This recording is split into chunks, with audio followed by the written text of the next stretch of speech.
Ladies and gentlemen, you're listening to This Is a Work. My name is David Hensley. I'm the owner and creative director of Long Walk Productions, and I am here to introduce your host, David Two Doggz Hayes. Thank you very much, David Hensley, and welcome to Rock Hill, South Carolina's only premier wrestling pay-per-view review show. This is a work. Alongside me, as always, is my tag partner, Chris, the Fashion Plate Barnes. How are you, brother? Not my name, and you're lucky I'm awake. It is your name. No, it's the been middle your name part. for like 6 shows now. No, because you keep saying it. That doesn't make it my name. I think it does. It sounds like it. That's not how this works.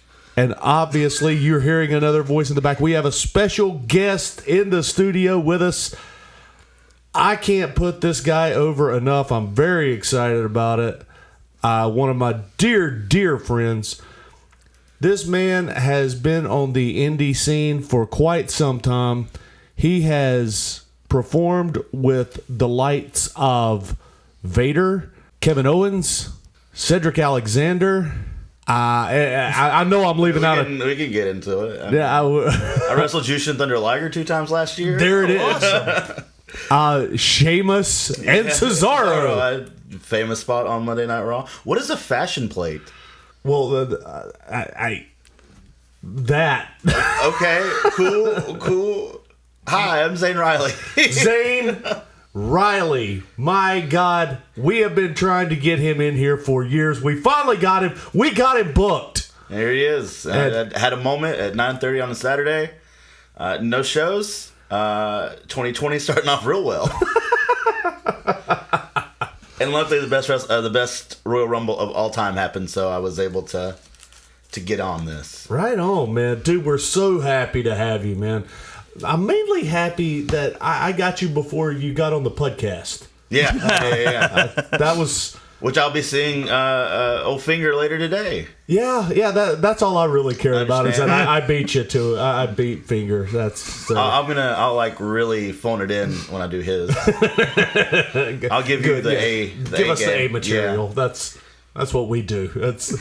Well, man, I want. I got 1,000 questions for you. I got answers, man. Man, still wrestling all over. 12 years. The East Coast. West. I was just in LA for New Year's. I did wrestling for Joey Ryan.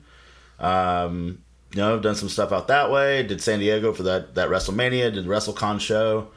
Up and down East Coast mainly just because it's easier to travel because we drive a lot with the group of guys that I deal with.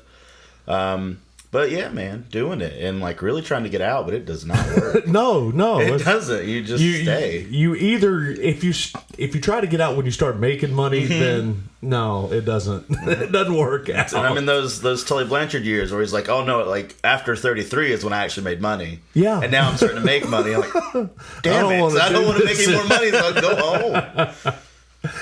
So okay, I've got to ask you. Yeah, NWA Power. I'm not on it. Cool. It's a cool show. I don't know. And NWA Power, man, it's really neat. I get to hear all the drama. The production manager, Maureen, is my girlfriend, so I get to hear about all that dumb shit. Can I? What? You can say whatever you want to on here, man. I get to hear about all the stuff that goes on there. But Caleb Conley's in it, who is my tag team partner in the Revolt that we do for the most part. He's wearing the Revolt gear. He is. He's doing the Revolt sign. Yep, which we stole from Man Scout Jake Manning. Well, but yeah, I mean, we got the popularity. Jake just he's the creative. But yeah, no, he's doing it all, and it's just one of those like, why aren't you here yet? Good question. Fantastic question. There's no talks. It's never come up. Every once in a while it does. It gets brought up, but it just never really comes to fruition. It's a really weird office over there. Yeah. They put their eggs in weird baskets. And I'm just not that basket yet. Oh, okay. So, all right. Thanks for that's a sore subject. I'm glad we got that out of the way first. But no. It's cool, man. I'm happy for Caleb, which is really... It's one of those, like, man, I really hope Caleb gets a contract so I can just stop. Yeah. Because, like, 2020 is all about, like, I'm just tag wrestling for the most part. And he's really my only tag partner, him and Man Scout. So it's so funny once you get into when you start getting into the mid 30 range, you end up finding a tag partner and you just stick with it. Here with me, kid. We're married now. Well, we got a lot to get into here. We do. Let's go ahead and kick things off with the kickoff show. So we got Sheamus over Shorty G. How do you feel about Shorty G, Chris? Who? I'm sorry, Chad Gable. Thank you. Yes, I like him. Clearly. No, I no. Who's really not that short. No, it's honestly a shame because I missed the pre-show. Dave and I came in kind of late. Oh, that's right. Well, we came in like midway. We must have missed that match. Yeah, I don't know that you missed it. I don't think you ever miss anything on the pre-show. No, not really. I mean, these things that can be fun, but they don't treat it well. They don't. They don't treat it when they have actual wrestling on the pre-show. It was a lot cooler when it was like on USA and it was its own show. Yeah, when it was they called it Monday Night Heat. And or whatever it was. Yeah, and then No, it that would was Sunday night. bleed over. They used to run that on MTV. that's true. That's what it was. It would bleed over, and then you'd have like, oh, we're gonna have the pay per view here. Go find out what happens next. Oh, And you yeah, get, like yeah. the first 5 minutes free. That was the good times of it all. Yeah, man. No, the only point of this match was just to put Sheamus over. Yeah. And You gotta keep them relevant. yeah, Sheamus is back, and here we go. Sheamus. And so Sheamus goes over on Shorty G fairly quickly. It wasn't an awful match by any means. It was just there's just no meat on the bone. Well, like Gable was really rad when he first started off with him and other dude like that, the new Angle team basically, and they were so cool with what was Jason Jordan? Yeah. Kurt Angle's son. Kurt Angle's son. Oh yeah, him. And it was so rad. And then they do that thing when they like, okay, we're high on this guy for a second, and then as soon as they're not, all right, well, let's kind of keep him away from going away. So here's something stupid for you. Yeah. Go ahead and kill your cred real fast. I was looking at him the other day, and he was lined up with Daniel Bryan and Mustafa Ali, and I want to say Finn Balor, and I'm like, well, he's taller than all of these guys. Why is he Shorty G? Does he rap? Like I know he kind of has like It feels like he's a primed backwards for the next. hat, but like I think It feels like he's primed for that. The next hip hop gimmick. I mean, we're especially with moving the in that name. direction. Especially with the name, it's got to be eventually. I mean, he's not going to be the Dr. of Thugonomics, but I mean, no one is. Well, next up we move to Andrade versus Harambe Carresso.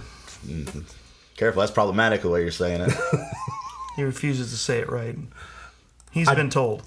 I don't.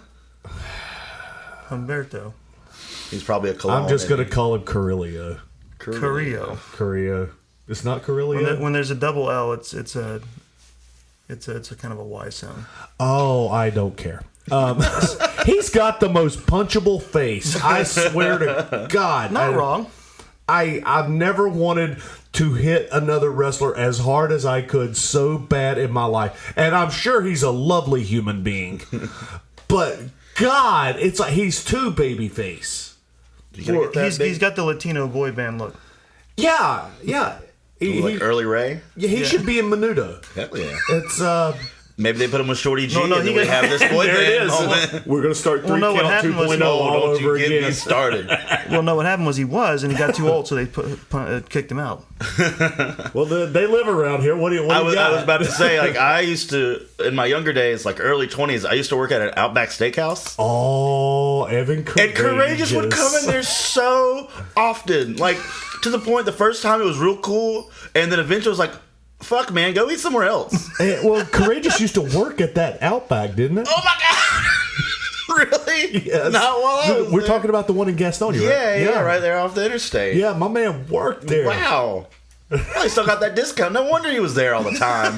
Now, see, I'm going to run into him. We're going to have to...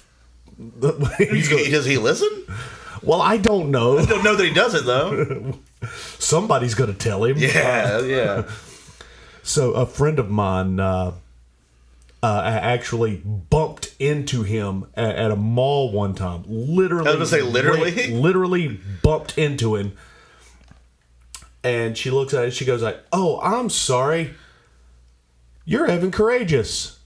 And he was like, "That's the first I'm time sorry. that's ever happened." I'm sorry that you're Evan Courageous. I'm sorry you're Evan Courageous. I'm sorry you're not Shannon Moore. I know, right? Sir, are you aware that you're Evan Courageous? He's like, "Oh shit, what?" here's a pamphlet. If you're Evan Courageous. Man. In the other podcast that I do, there is one of the shows we did. This was like 99 2000 WCW that we were watching. Yeah. And there was a feud in time that I forgot, and it was like the Young Dragons versus 3 Count with Tank. Young Dragons had Tank Abbott. Yes. And like real bad Tank Abbott. I remember too. watching that. And they had a ladder match for either their gold record or their contract.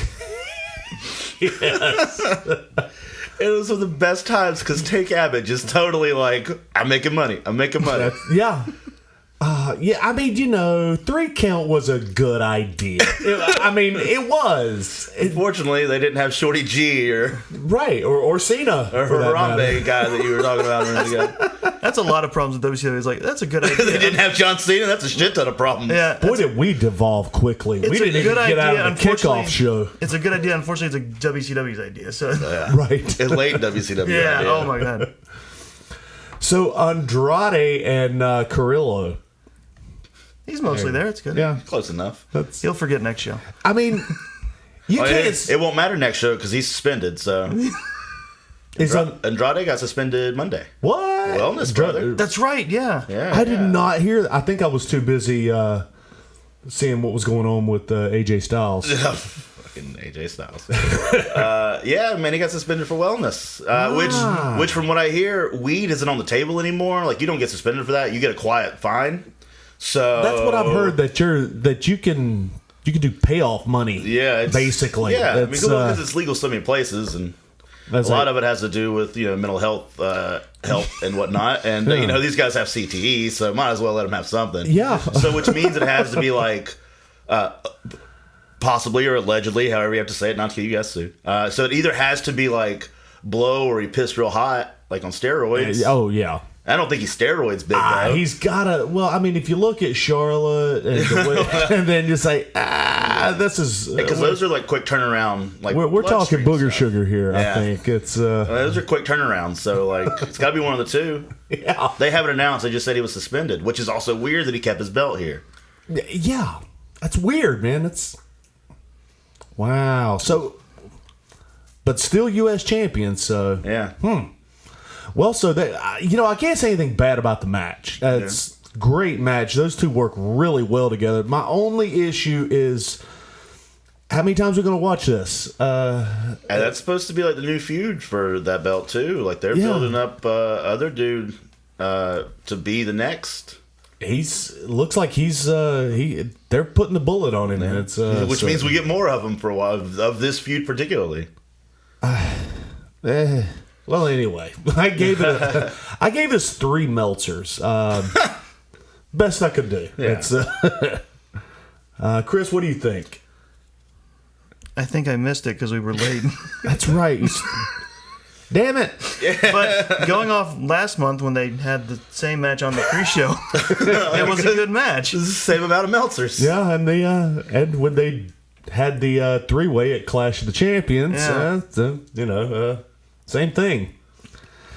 Well, okay. Well, let's move into the actual show when we have Roman Reigns versus Baron Corbin. Falls count anywhere.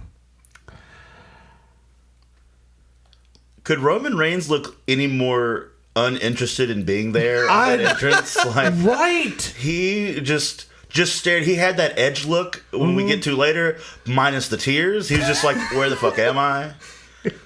Yes. For a man who's notoriously bereft of emotions, he was just blanker than usual. And you get that the entire match up until like they get to center field in that random tech setup. Yeah. The 3D statue they showed of him in his entrance had more emotion. So I don't really watch the product too much anymore. Like I'll watch a pay-per-view here and there, depending if I'm around. But that is new to me. and I didn't know what the fuck was going I on. think it's mainly because it was Royal Rumble. Like they I said it when we were watching it. They busted out the CNN election night graphics for this. Man, it was real weird. I was like, is that a fucking balloon? And then like the way they were showing, it's like, oh no, this is a graphic. They This put them in looks like- carbonite. this is some sci-fi original Oh yeah. look. That's like, the level. Yeah, hard you're right. white That's outline the on level. everything. Like they did a real bad Photoshop edit. Yeah. You're right. They could have made a sci-fi movie that night. Yeah. So- There's like, I don't think there's any more people on the roster that I'm least interested in than these two. I agree. It's not that they did anything bad. No. It's just that I did not care, and it looked like they didn't care either. Yeah. I believe our buddy Robert Bradford described this as a tour around the baseball field. Yeah, I just got to see what Minute Maid Park looked like. Yeah. That is the highlight. This guy at tour got way out of hand. The best part of this match is like right when it starts, there's this dude holding a picture of his infant child up, and that baby's so fucking ugly. And he's just hold up, and they catch it for a couple matches of this dude holding up a picture of his baby. At one point, Who wants this baby? Some weird human traffic stuff going on. I'm not for it. At one point, I did hear somebody yell, "Fuck you, Reigns!" on the side. And then they proceeded to walk around the whole arena, which was for a Falls Count Anywhere match. Usually just go straight to the restroom and that's it. Yeah. Like if this was WCW Yeah. or the Attitude Era, we'd have just gone straight to the women's room. Right. I honestly. D'Lo Brown would have been there for Yes. some reason. Yes. And I then said we'd go that. right back to the ring. Or we'd finish it right there. The two things. D'Lo that- Brown, Or that's a Finley deep would be pull. there, which would probably be more possible since he is actually in WWE. And if they wanted to do a PG version of it, they would go into the background. You'd hear shake, rattling, and rolling, and everything else. And one of them would come out with toilet paper Yep. wrapped around their head. In a random toilet seat. and- Yeah. Yeah. Yeah. Well, that's the thing. You know, the good old days. Yeah, the salad days, as we Yeah. call them. Okay. That's one thing that killed me. Is like this is supposed to be a Falls Count Anywhere kind of grudge kind of match. Why didn't Corbin attack Reigns on his way out? Yeah. Why didn't there it was start never that any way? of that. Instead, They quote unquote wanted to build tension by starting. That doesn't build anything. You've been building tension for months, right? Yeah. Isn't that the idea of like booking this stuff? Yeah. instead And then of Reigns, the supposed good guy in this match, while Corbin's being carried out in his litter, he walks up and just hits two of the guys carrying Yeah. him for no reason. They didn't attack him. Random. I They can didn't imagine how swing. heavy Poor guys. that deal is. I can only imagine. It's got to be tough. Oh man. yeah, because I didn't realize that there's also that bottom box that like basically you just sit it straight down a couple inches. Yeah. That's got to be insanely hard. Yeah. And those guys, like, there was a couple hosses on that helped, but like there was some small boys too. Whew. Our hero, ladies and gentlemen. Yeah, the real workers of this match are these extra talented guys. Yeah. Two of them get the boots. Yeah. And the rest of them just peace out. Fuck right, It's good it's as they no. should. It's like, no, I've already carried this asshole, and now I'm making Reigns look more like the heel. Well, they take a walk around the field. We get Rude and Dolph, Ziggler. Highlight. Yes. The match To, picked up when everyone else got involved. Yeah. Which brings out the Usos. Someone started flinging Usos. Medium light. One of them jumps off something. Love that. Yeah. Just right out of like just It random looked- scaffolding they built up just for this scared spot. the I hell can out of only one of our assume. friends when we were watching. She did not expect Uso to. It looked like somebody tossed a body. Yeah. Oh yeah. She screamed. And thank God for his brother, because I think that was the only motherfucker that really caught him. Yeah. Nobody was expecting it. We move past that. We go to the porta potty. Okay. This is where. Yeah, you're right. Hold I on. immediately thought. Lay it on us. Where was the poo? Exactly. Where was the blue water That if was nothing? that was what I said. That It's is like, it. this We was the both said Attitude the same Era. If we're gonna make a big deal about It was covering dry. Roman in dog food the week before, why don't we have, or whatever time that happened before, why don't we have poo or blue water? The whole Right. point of that spot is that you get one of the guys messed up. It's Yeah. like, it was the dry porta potty, not hooked up to anything. You try to tell me that porta potty was there all day long, Yeah. with all this staff and no one No pooed in one? it. No Not No one. pooped. one? And I mean, given it was the only one on wheels for some Well, reason, Curious. but I couldn't get a little bit of poo, like something questionable. Just a little, just Like, something. he could have come out of that with toilet paper wrapped around him in a random toilet seat. Big Show once took a sewage pipe to the face. Right? Like, Yeah. this must have been some PC snowflake liberal shit. You know, we don't get poo no more. Thanks, Obama. Thanks, That's really the real Obama. issue. You know, I voted for you twice. At least you could have done was give me a little bit of poo at Royal Rumble. If we get Trump in for 4 more years, we ain't never gonna have poo. No more poo. No more poo.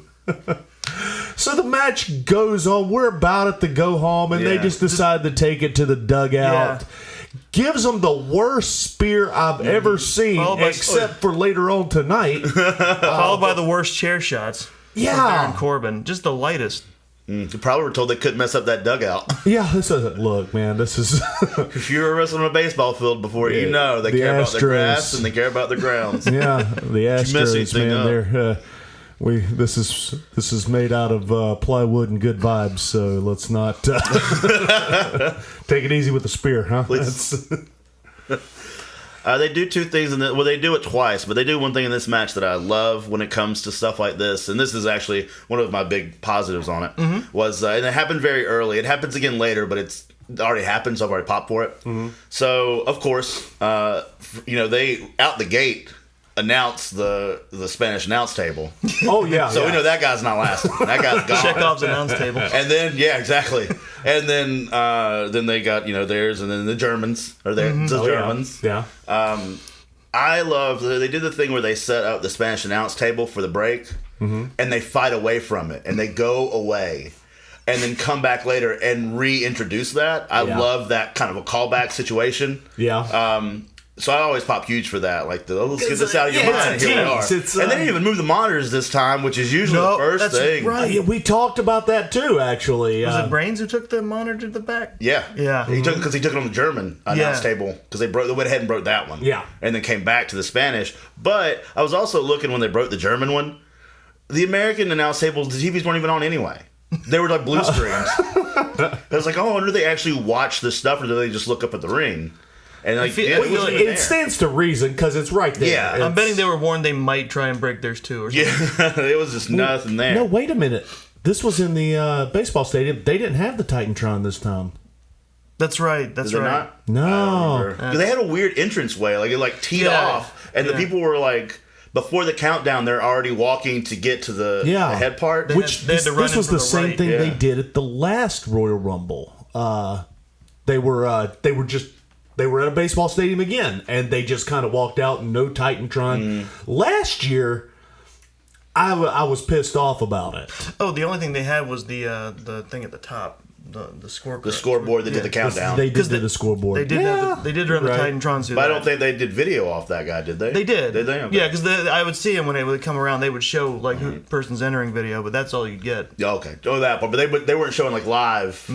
Yeah. as far as I know. But yeah, they did that, and they do it again later with the guardrail that everybody sets up after the big splash, and then the Uso that jumped ends up taking it. And Right. I just like that callback deal. It's Yeah. really like my No, big I favorite. dig that too. But yeah, then again, like, Reigns, who doesn't give one shit to be there, doesn't come alive until that porta potty scene, Right. and then from then on, And he's even like, then, it's Yeah. just it's like he was wondering where the poo was.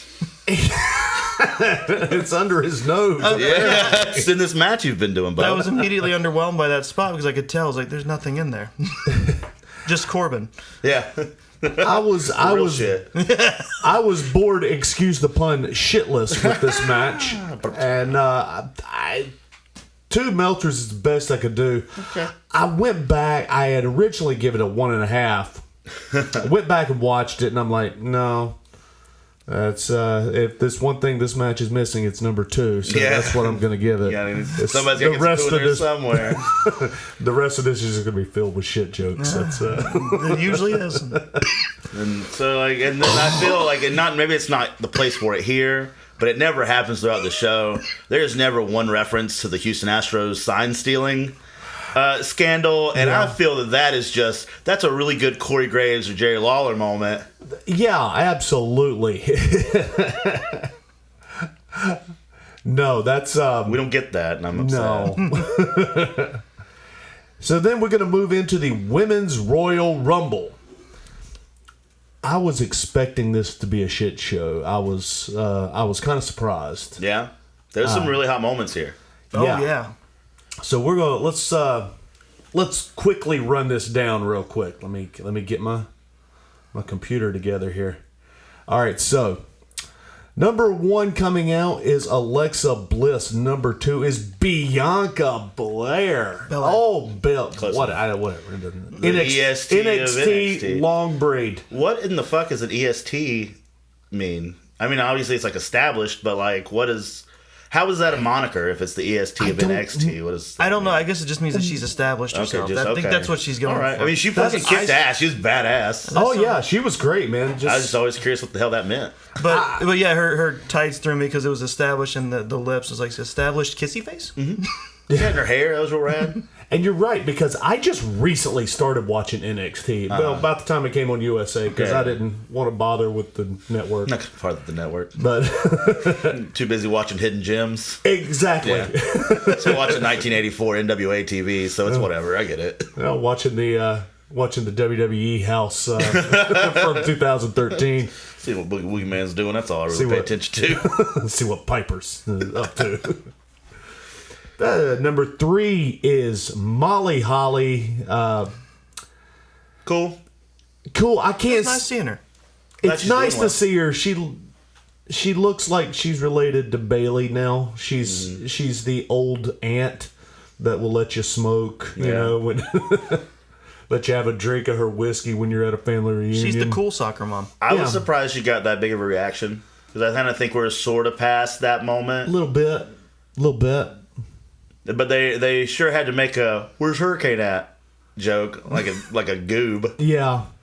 And We gotta have a man to make sure she's established. Yeah, she's wearing the cape, man. That's I understand that was the last thing that she did, but wasn't that pretty forgettable? I mean, yeah. I mean, don't we just like Molly Holly? Just that's it. Well, she'd come back in previous ones without it. Yeah. Because there's Molly Holly then. This time she was Mighty Molly. Oh, that's right. But still the same. It's still Molly Holly. Yeah. It's neat. It's one of those cool things, but I think it was far better. This Rumble felt like, okay, if we don't have this certain spot in the men's Rumble, we have to have it here. yeah. Like, we don't have Hurricane later in the men's Rumble. Let's go ahead and bring out Mighty Molly here. So next up we have Nikki Cross. I fucking love her. I do too. Man. She's a sex pot. Kid Pillar. No. Next after Nikki we have Lana. That's Man, what a wet fart. I'm telling What a good promo, right? I WW superstar. I can't describe how much I hate her and Bobby Lashley. Yeah, what a terrible angle. I hate the angle too. Yeah. But just in general? no, just like not even as performer, as people. I just if I met them, I'd have to pull out note cards and just and look at it and just like. It is nice to meet you. Who do you think you are? I've got a diatribe for you, sir. Where do you get off?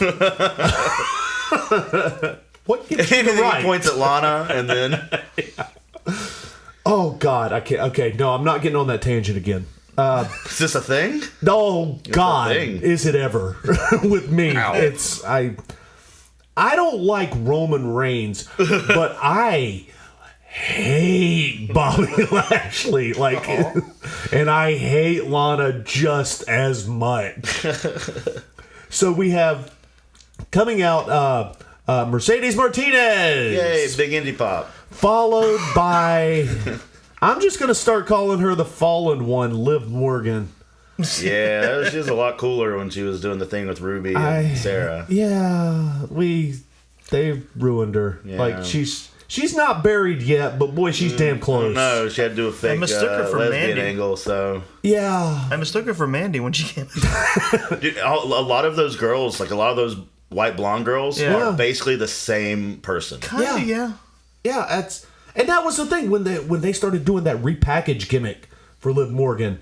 And I was like, oh hell, what are we gonna see here? What's gonna happen, man? And she was already the Harley Quinn blah thing, and it's like, and she's all grown up, she's mature now. What are we doing? And it's like, I'm lesbian. Lesbian with tits out, guys. Yeah, Cool. What God forbid we let you be a real good wrestler. what about Sonya Deville over here? Yeah. She'd been asking to do the lesbian angle. No. Next up, coming after that, is Mandy Rose. Just a different one. Yeah, different Liv Morgan. She had a better cleavage window. Oh yeah. I mean, at least we're here for the windows. Candice LeRae. Yeah. Gotta love Candice so LeRae. much. Sonya Deville comes out after that, followed by Kairi Sane. Love it. Kairi Sane's so great. Oh man, so good, so good. Mia Yim coming out. Right on. Dana Brooke, because forgot who she was. we we needed 30. It's gotta get him in. and speaking of we needed 30, followed by Tamina. So, oh man, what a ball drop on her. Yeah. Like, especially when you don't have Nia Jax. Yeah. You're just leaving, like, I get it, like, when Nia Jax is there, you can't have Tamina. They're a little similar and whatnot. But, Tamina was good. You could have kept her big. You could put the two together. That's what I thought was going to happen. I thought we were going to leave this alone and just let's let them wait until they get back together and keep that a tag team, because let's be honest, the two of them together are separated. Yeah. That ain't working. But you have marketability when you put these two women together and they just destroy. They could beat the shit out of Shorty G if you want to bridge these gaps. Yes, Absolutely. they could. They could take out all of Lucha House Party easy. Yeah. And we could do it with the female version of the SST. Bring whatever it you back, want. man. It's followed up. Sisters of Destruction. Yeah. It felt like a reset, because didn't they do something similar with her last year? Where they just kind of had her... Just come out and do it. Yeah. No, it's there every time because we needed 30. Yep, exactly. Next up, we have Dakota Kai, followed by Chelsea Green. And then here comes the queen herself, Charlotte Flair. Followed up by, here's a deep pull, Naomi. It wasn't deep, and the crowd was into it when she came. Yeah, yeah. so it was super hot. And that fucking hair was amazing. Oh, She was man. great. But unfortunately, it goes the way of if we don't have it in the men's rumble, we got to have it here, and she gets to be the Kofi Kingston spot. Yeah. No, it's unfortunate. I mean, she did a cool thing. It was fun. It's It sorta took a long time for her to get there. Yeah. I don't know if she was was it? waiting for a spot. I had to have been, because as soon as there's a big elimination here in a little bit, she runs right to it. Robert said she was just standing there, you just seeing math equations in front of her face. Yeah, she did have this perpetually confused look, which I did like some of her like about to jumps. Yeah. Yeah. But I don't know. It was just kind of, we're waiting for that moment. Yeah. I'm And it's neat when it comes, but and she's a great wrestler, Yeah, too. yeah, I yeah. wish that she would get I think she deserves a proper push. yeah, of course. Which also brings me to one of my favorites, Beth Phoenix. Oh man, didn't she look like she could go again, like just all over again? She looked phenomenal. Yes. Looked like a hoss Oh man, and just destroyed stacked. her head right away. Yeah. right Oh my off God. the bat. We never actually. Well, I never actually. I heard a couple of rumors, but I never actually heard exactly what she did. So Bianca Belair does it. Okay. She comes in, does a little house cleaning.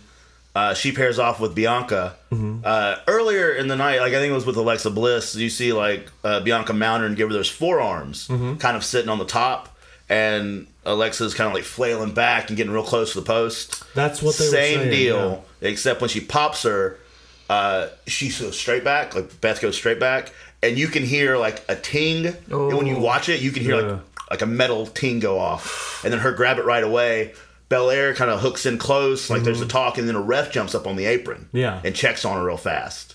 And there's like this awkward second, and then Beth Phoenix just starts whooping the shit out of her. Wow. And then but you don't see blood for maybe 3 or 4 more minutes. Yeah, because then you start seeing the red streak. She starts working with Charlotte. Yeah. When they're a lot more on the ground. Yeah. And that's when it gets rough. Starts to go. Yeah, man, and props out to her for handling it, man, because she was in there another 20 something she's minutes, there. man. She's there to the finish. Yeah, Which brings us to my girl, Toni Storm. Sorry, I was looking at the next name. Yeah. Toni Storm, man. Followed by Kelly. Oh, what a treat to see her. So, well, I will tell you this bit of information. Okay. And you can react to it. Okay. However you will. And I will save my judgment for not on microphone. Okay. One of the potentials Yeah. for that spot, who was very vocal when this happened, that it should have been her, Yeah. Melina. Come on! Take that how you will. Now, Melina's in power right now, isn't she?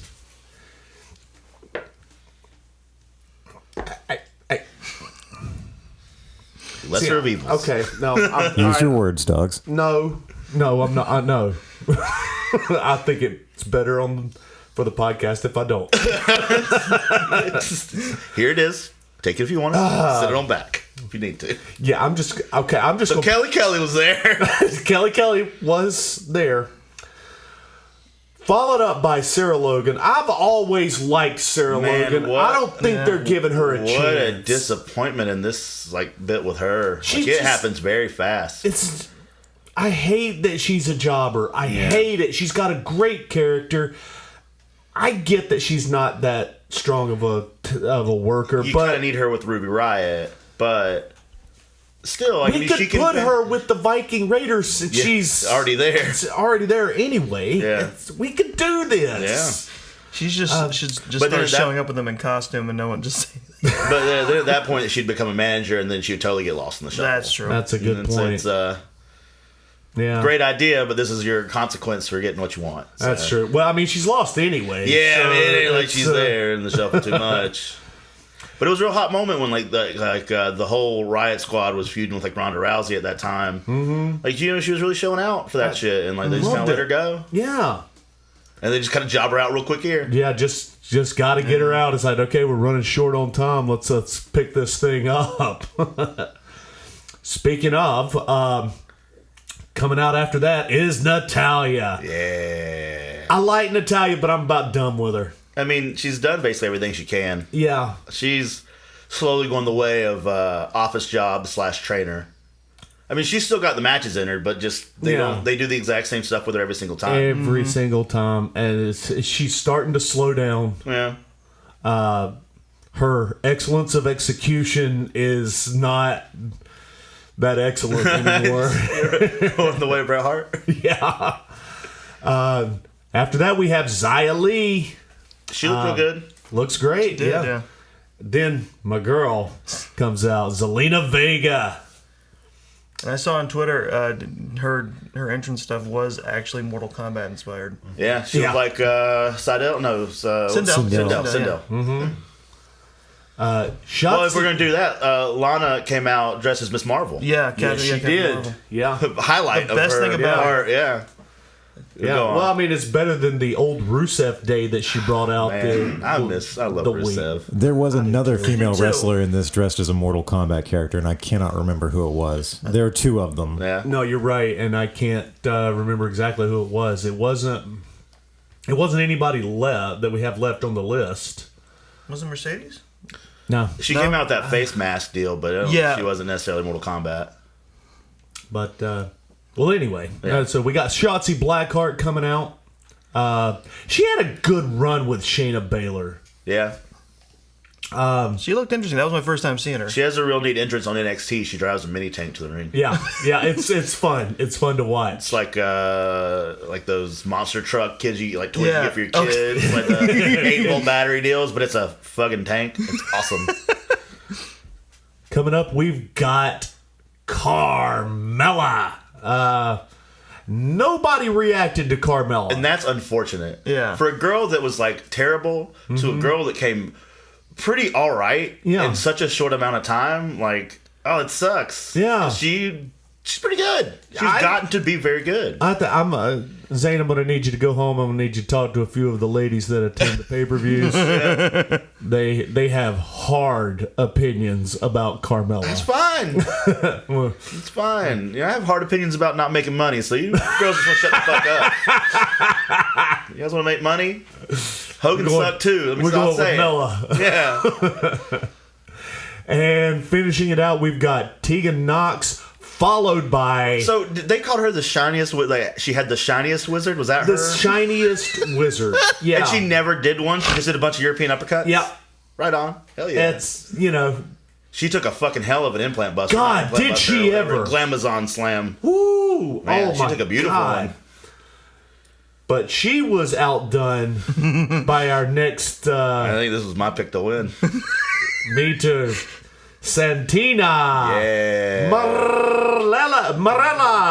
Almost made it. Almost. Halfway there. Almost. Right there, Living on a Almost. prayer. Comes out. Yeah, she does. Gives us the best Beth Phoenix face I've ever seen. Oh my God. Beth Phoenix facials are better than her wrestling. Her wrestling's amazing. Squares off against Natalya and Phoenix. Breaks out the Cobra. Highlight of this fucking thing. Highlight. Now, given this probably should have happened about 5 spots sooner. Yeah. Just as a midway break, more so. I agree. Not at the end. No, this was too long to wait for a comedy spot, but it was fantastic. It was great. Yeah. And to round things out is Shayna Baszler, man. Woo! That's my girl, but I have a fear that she kills people. I really do. In the ring or just spare time? Both. Yeah. Dealer's choice. Correct. Well, bing, bang, boom. Charlotte ends up tossing Baylor out to That win was the a Rumble. slow, wonky kind of thing. It was a weird thing, yeah. If she would have maybe done it on the very first one, I didn't like the fake out and come back to it right away. No, not so much. I would have rather it gone on the first one. Number one, just because we were running short on time anyway, and it's maybe just because I'm getting old, but these pay-per-views are taking way too long. Well, this one was 4 hours long. So I rewatched some of it this morning because when I originally watched it, I didn't watch the first match. Mm-hmm.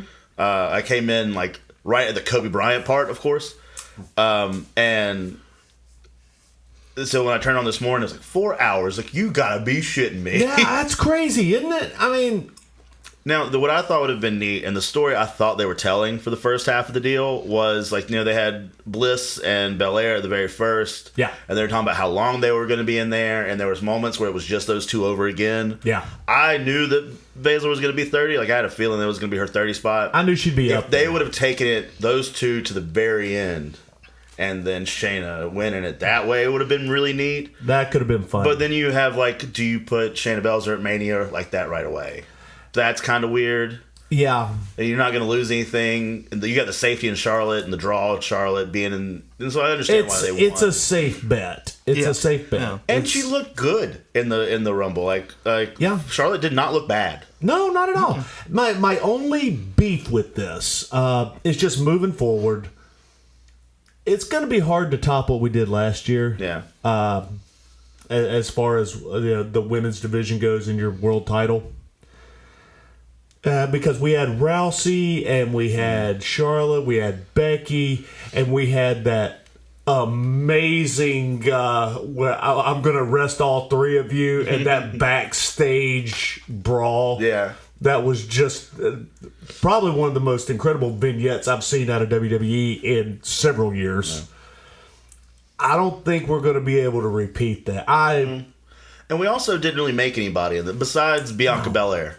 Yeah, you made her. But I don't think you really made anyone else. If anything, you made it look like Beth Phoenix could come back. But Bianca's making herself, though. I mean, she's the booking wise didn't make their career even better. Like, it didn't give her the push. Like you get a lot of that in the men's Rumble. Right. A lot of people kind of sealed their fate in that. This one, there wasn't anybody that they gave that big, like, well, here's our next girl. Minus, like, Shayna, who, of course, because she just eliminated everybody. And then Bianca, because she worked her fucking ass off.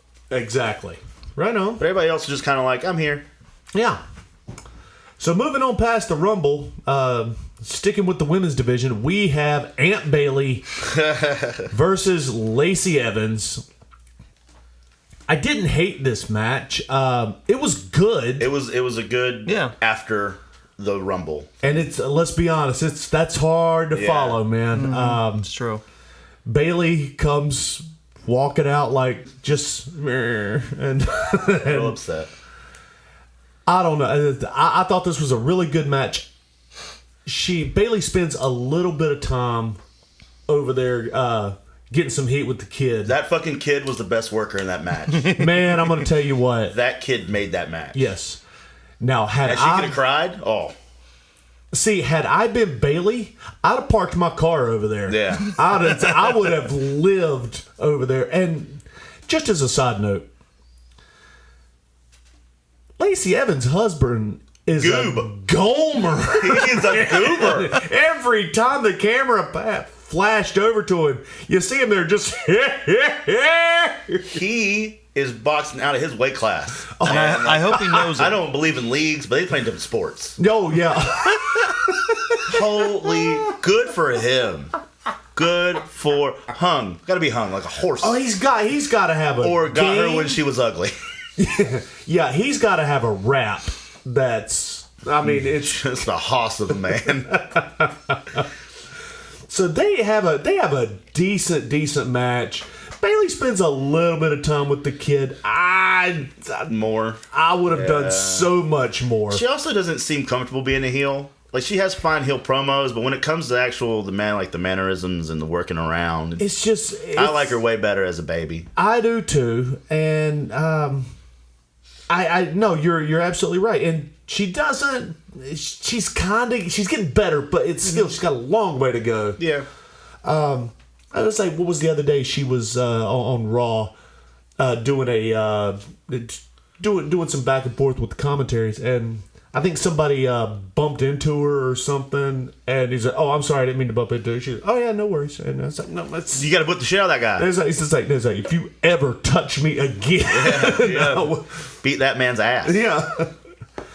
But yeah, I don't really have a lot of notes on this one. It was a cute match. It was fun. It was palate cleanser from what we just saw. Oh, yeah. A break. It was a break from all the action. Bailey retains. I give it 3 Meltzers. It was solid. Yeah. All day long. That'd have been a hell of a Monday night match. Yeah, absolutely. So next up, we have the Universal title match. We have The Fiend Bray Wyatt versus Daniel Bryan. Zane Riley, what say you about The Fiend? I have been a fan of absolutely everything that the Bray Wyatt character has ever been, even back when he was Waylon Mercy. Yeah. I've always loved it. The last pay-per-view I did watch, his whole match was in red. Yes. And I wanted to kill myself because that shit was terrible. That's just a terrible, it's a bad choice on TV. But I loved all the deals they've done with it, like how he had the cult, and then now he's like this Mr. Rogers / demon thing, and the way they're building it, Brian, and like their feud was all cool. That video package is rad. Yeah. This match is 90% amazing, and they shit the bed in the finish. Thank you. They killed everything for me. Barnes, what say you, sir? I pretty much agree with that. Yeah,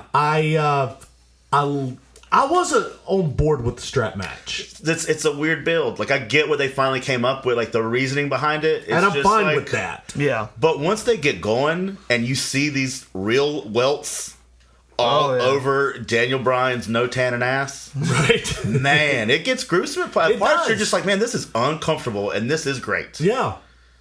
They put over the fact they haven't had like the strap match in like decade or so or more, or 20 years was it? Yeah, it's been a long time. That's a neat little addition. The last time I remember there being an actually good strap match, I want to say, God, like 2004. Oh no, that was just the belt match. Never mind. Yeah. I want to say 2004, maybe something like that. 2000, maybe even before that. Yeah. Yeah, Bray Wyatt goes over on this one. I did. I thought the match was good. I didn't like the go home. Yeah. They had some real hot spots, like when he hits that mandible and Brian's on the top rope, and he turns it into that arm bar. Oh my god, that was so good. We could have sat in that moment for a whole lot longer. Yeah. And then he gets that label lock in with the strap in the mouth. Yeah, That's I love that. super cool. Yes. But then we just kind of go to no sell, mandible claw choke slam. 1, 2, 3, and it's, oh man, like I think we could have done better than that. I would have been fine if he would have turned that label lock over into a pin. Yeah, we could have done a lot better. Still, I thought it was a decent match. Yeah. I gave it 3 Meltzers. That's 3, 4 is fine, 3, 5. Yeah. What I did appreciate the most about this, and it happens in every now we must be attached to one another match, is the heel takes forever to get in the apparatus of choice, be it the wristband or the collar. Yeah. Fiend gets right into it, and I was like, yeah, that's awesome. Yeah. But I don't really understand, this is all cool, but I don't know where you go with this character. As far as, so does it get, I thought they were going to do a thing where they were just going to get a guy that was built the same as Bray, who always wore a jacket type situation, and when we find out there's 2 different people in this. See, I've been saying that for a while now. I was like, we're going to get, eventually this is going to come to a head. Yeah. It may not be Brian, Rotundo but again. it'll be somebody. Yeah. I thought it might be, oh my God, I've forgotten his name. Bo, thank you. Yeah. Yeah, we got to believe. B-Team. Yeah, B-Team. Rah, rah, rah. I had Axl Rose. Axl Rose. I had what is it? Curtis Axel. I had Curtis Axel in that Rumble that he never got eliminated from. Yeah. That was my draw. That's true. Still mad about it. Mm-hmm. Should have won that year. It was good money on that one. He was one of my numbers.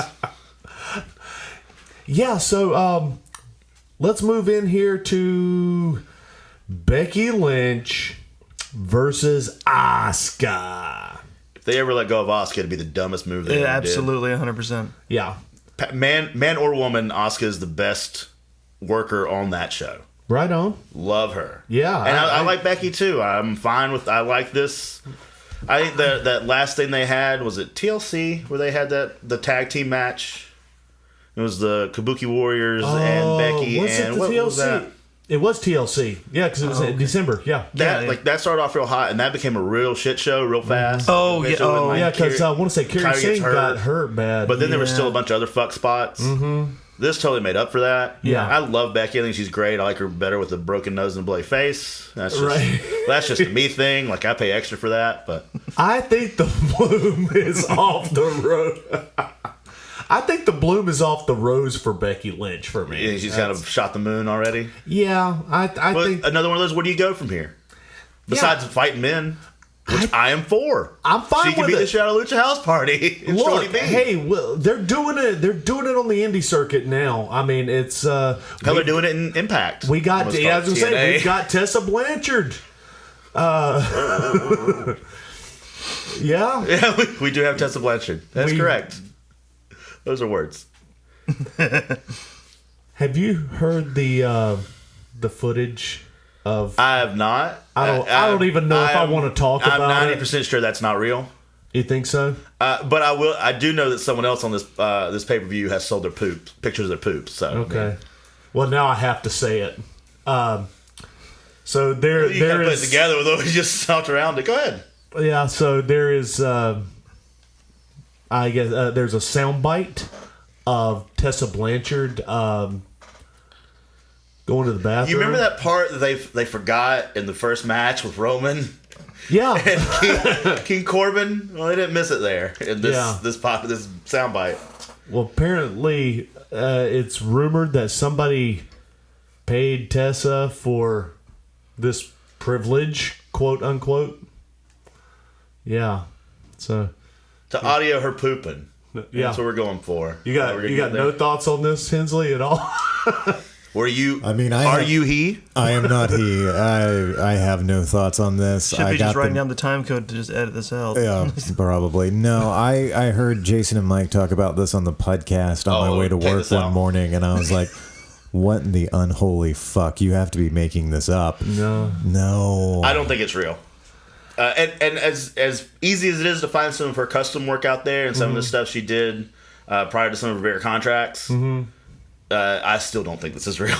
I still don't think it's true. I hope you are right. Me too. What do you think about Tessa Blanchard in general? Like, it's like, there's we came up in the same training class. there's a lot of people saying some pretty tough stuff about her. I think it's coincidental that they're saying it. I'm not. I don't want to give a political answer. I'm going to try to get away from that. Sure, yeah. But I'm not going to straight up bury her. So first, I will say, everybody that talks about how it was very coincidental that they brought it up the day before. She's getting ready to win this belt. Yeah. It's not actually. We heard this rumor the day after it supposedly happened. Yeah. In Japan. Right. It was known by workers and it was by workers alike. Mm-hmm. The down thing is that being a social justice warrior on Twitter was not a thing. So it came out that of the altercation and the situation. Just no one talked about it because it wasn't cool to be, an activist on the internet yet. Right. So to say that it was coincidental that it came up right then, well, no, it was already out there. You could have looked and found it, but I've heard Tessa's had attitudes with girls before. I've seen it. She's been a bitch to people that I've known, but this is when she was real young in her career. Right. Well, see, now I think attitude's one thing. I get into the. We'll talk about the bullying for a second. Right. I've been bullied, and I have bullied. I'm sure you being out on the circuit, you've seen a lot more of that than I have. Probably done a little of both. But some people you can misconstrue a way someone talks to you, especially say after a match. Like you get real hot and like, well, you fucked this up, you fucked that up. Yeah. This part sucked because you're still got this adrenaline pumping. You're still you're fucking alpha for a moment. Yeah, and then they don't make wrestlers nowadays like they used to, and they don't make people like they used to. Right, and so we get offended a lot easier, and not everybody has the thick skin. Right. Not to say that Tessa was not a bully to people. Not to say I'm sure she was. The exact situation. I've never been around her to be this bully. Had I been, I would definitely say yes, she is, or no, she isn't. Yeah. I've never witnessed that part. I've witnessed her be a bitch to people, and I've called her out on that sometimes. Yeah. When it's in the wrong. Yeah. But to my face, I've never seen her really bully anybody. I've heard tell, but again, I can't give that answer. But I also think a lot of it has to do with the way people can handle criticism and the way that people can handle someone talking to them, and if they're this thick skin, like you need to be in wrestling. Yeah. Now, not to say that the situation that occurred in Japan that made the big kerfuffle, that's not a you took it wrong thing. Fuck it, took it right. I mean, that's how you just can't say that. Period. So you think she said that?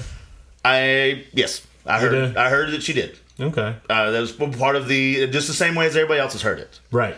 I heard that she did. I cannot discredit a victim because that is still not the way you should do shit. It is far more in the court for Tessa to defend herself because there's so many people that are saying and backing the other story.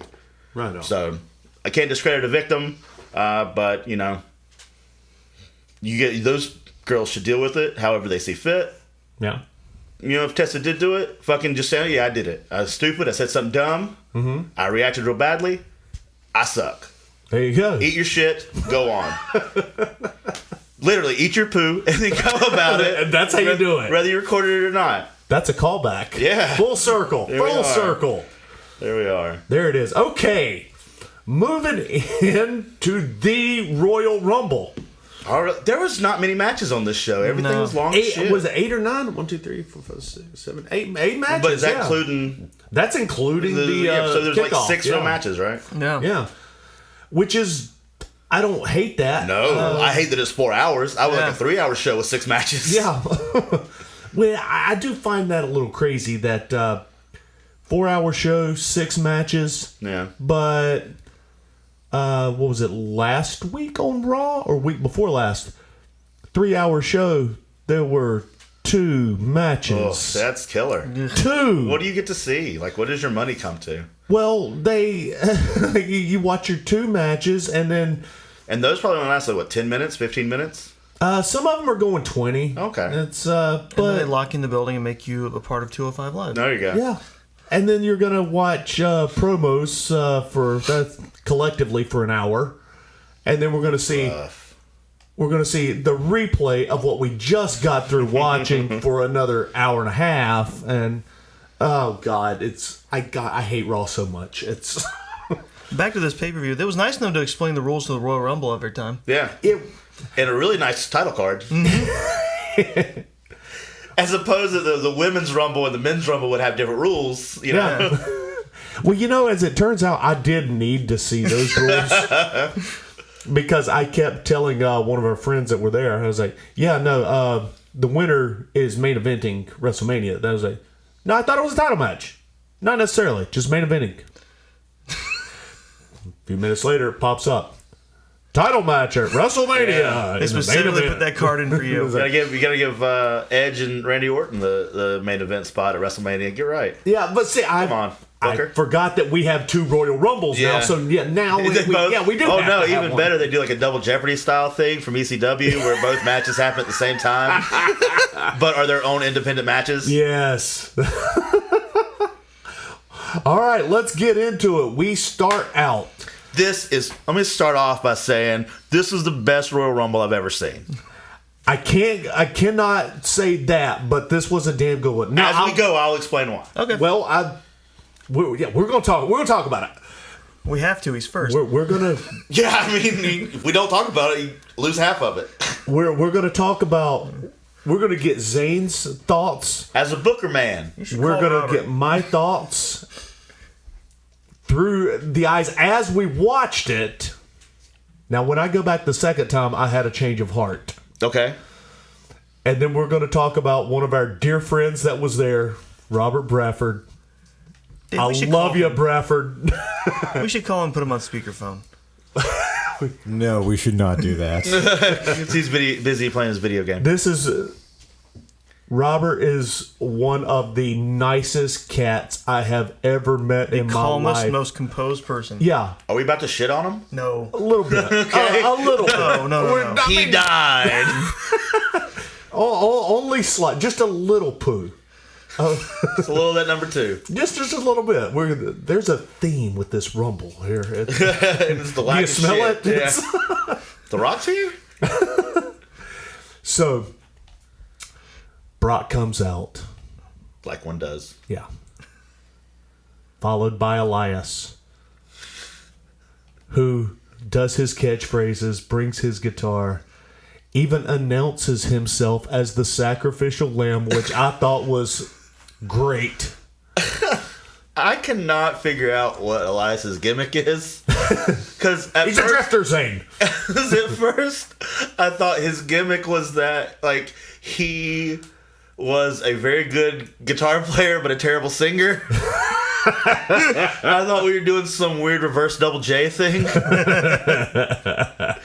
And so I thought he was a heel, and then randomly the other day I was like, oh, it's Friday, and I'm going to turn on SmackDown and see what's going on. Yeah. And there's Elias playing his music, and it's like him and Braun versus Cesaro and Nakamura. Yes. And then I was like, oh, wait, can he not wrestle?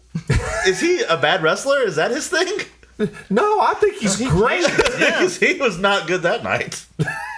I do know what you're talking about. Yeah, That it was real tough. rough. That was tough. Yeah, he had an off night. Yeah.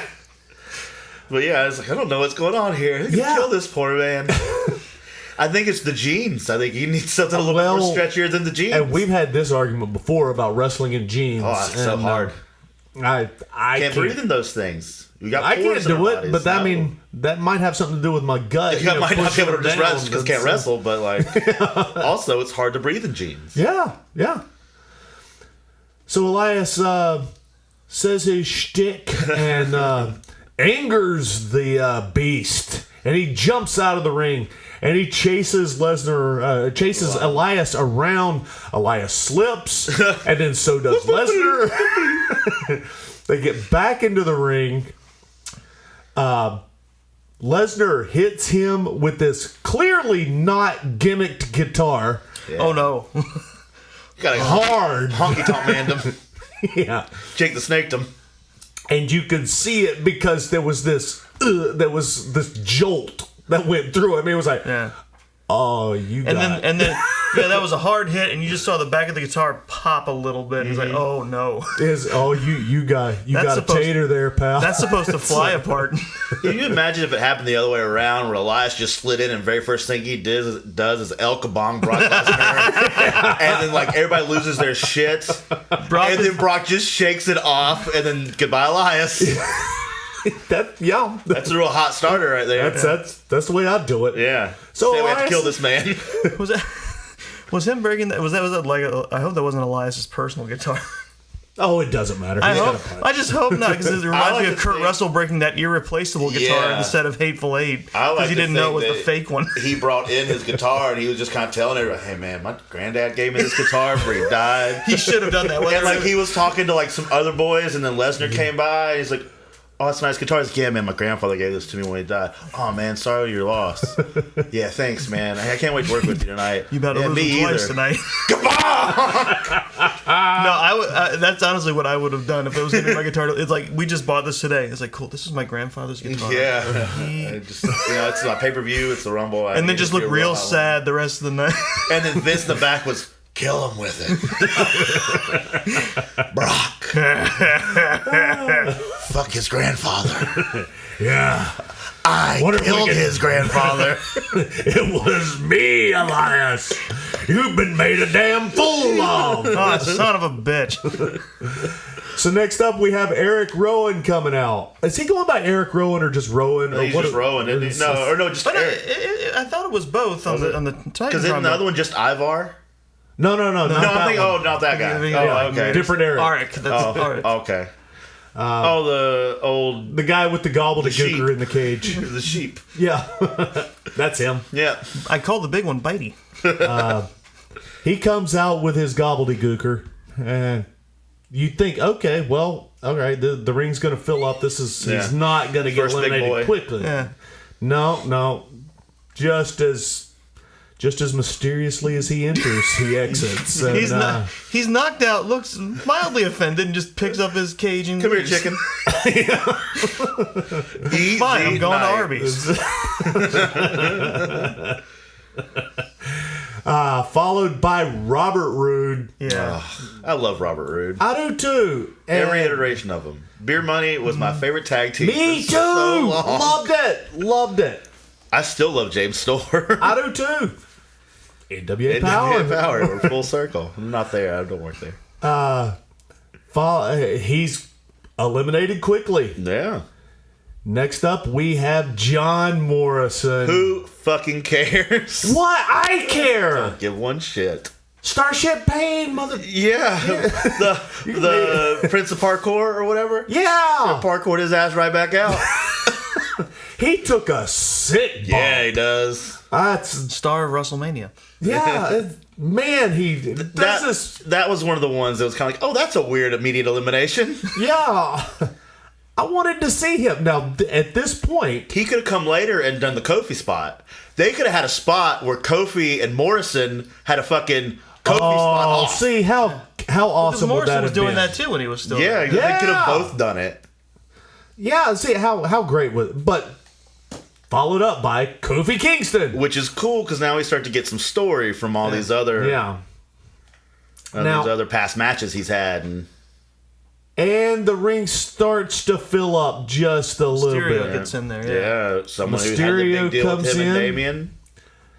And Then my boy, Big E. Biggie, yeah. worst finisher in all of wrestling. That move where you just drop that guy on top of you. But I love him. I love him His too, whole- man. The one night that I. So the little pretense that I told you I watched SmackDown the other day. Yeah. I went to a cigar bar in Belmont, North Carolina, and it's a nice bar, and then you go downstairs to this like smoking lounge. Yeah. And I went in there, and it's one side there's two large TVs, and you can change it to whatever channel you want. And on one end there's like this group of dudes. There's like 10 of them. They're just like a business deal. And then there's me, and a friend of mine. And then on the other side of me is just a random dude, bro, who's kind of hanging out. And when I get in there, the Miami whoever game is on.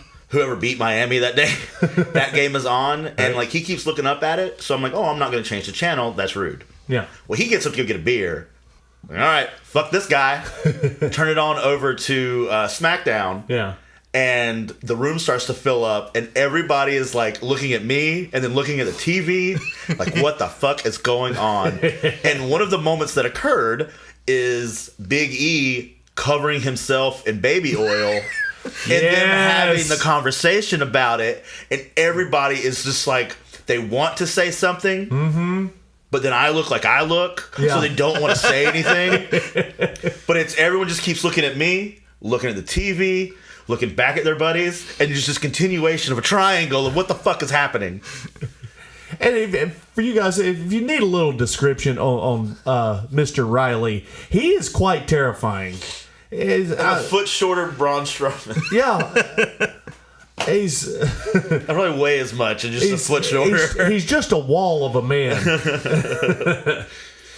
No one said a damn word. With tattoos all over him, and oh my, it's horrifying. Oh, it's scary. They didn't let me in. If you saw him in a dark alley, you would be like, yeah, that's where he belongs. If you saw me in a cigar bar watching this large, attractive black man oil himself up, you'd be like, yep, I'm not going to say anything. I'm going to talk shit about all my friends, though. Way outside. Yeah, far, far away from him. So, but Big E. And then we had this really good moment of like a three-way run-on. Right. And then Cesaro comes out, and Brock has had enough of this. Yeah, this is too full for me. And he was like, okay, we got to get rid of some of these people. So Morrison goes, Kingston goes, Ray goes. Eventually, Big E's out. Didn't he toss Mysterio and E at the same time? Or there was a deal in that. Yeah. There was a double elimination for sure. Yeah. Well, then comes out Shelton Benjamin. So, and then right about here is where we get the whole. They're really putting over how many Braun Strowman has eliminated, which is a story to start to unfold. Yeah. We talk about how he eliminated 13 people, and that's like the most or whatever. So my initial thought is, Braun Strowman's going to be number 14. Yeah. And put an end to all this shit right then. Yeah. What a lame duck situation. Continue. Now, Shelton Benjamin, they hug for a minute. Funny. It's good stuff. And I love a super serious heel that can be goofy in the ironic way. I think it's even funnier when the straight man is funny. Yeah. At this point, watching it, just as it unfolded, I'm beyond angry. Yeah. I'd say I think much like Becky Lynch, I think the bloom is off the rose with Lesnar. Well, also because so many people hate him, but they tune in to see if this is the last time. You're absolutely right. Do you want to be a happy fan, or do you want to make some fucking money, boys? That's kind of where I had to go back and watch it. Yeah, and I had to realize, I was like, man, these guys. Everybody in that room became just straight up marks that night. Yep. Especially Robert Bradford. But tell me this: did you think Robert Roode was going to win that Royal Rumble? No. Any of those guys that he eliminated, maybe minus Kofi. Was anybody at that point going to win this motherfucker? I would have liked to see Morrison get a better show. He should have been later. I would have liked to have seen Kofi get a little more. Everybody else on here, I love Elias. I would have loved Cesaro to win this son of a bitch, but that ain't happening, kids. No, Cesaro, they're going to continue to bury him. And he's just going to keep getting a paycheck, and his wife's going to keep being a trainer, and it's going to be great. Shelton Benjamin, exactly. You're trying to tell me that old Shelty B's coming through? Come on, he never liked Shelton Benjamin. Never. I would have liked for him to use Shelton a little bit more. Yeah, he's a great talent. He's great, but he just can't get over. Yeah. This one I was pretty disappointed about. This is your IC champion, Shinsuke Nakamura. I needed to see him get over a little bit. Yeah.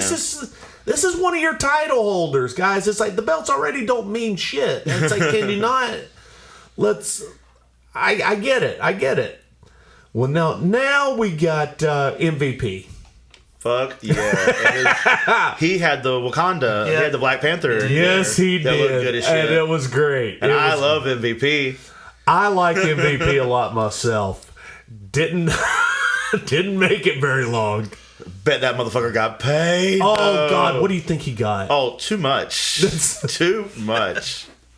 And good for him. I agree. He deserves it, man. Yeah. I watched him do he did a doc on, what was it recently? On Evolve, which he was he worked in just passing through, and they did a little thing with him, but Cool. it was fun. I love him. I like hearing his story and then like hearing interviews about him tell that stuff is so cool, man. Oh, yeah.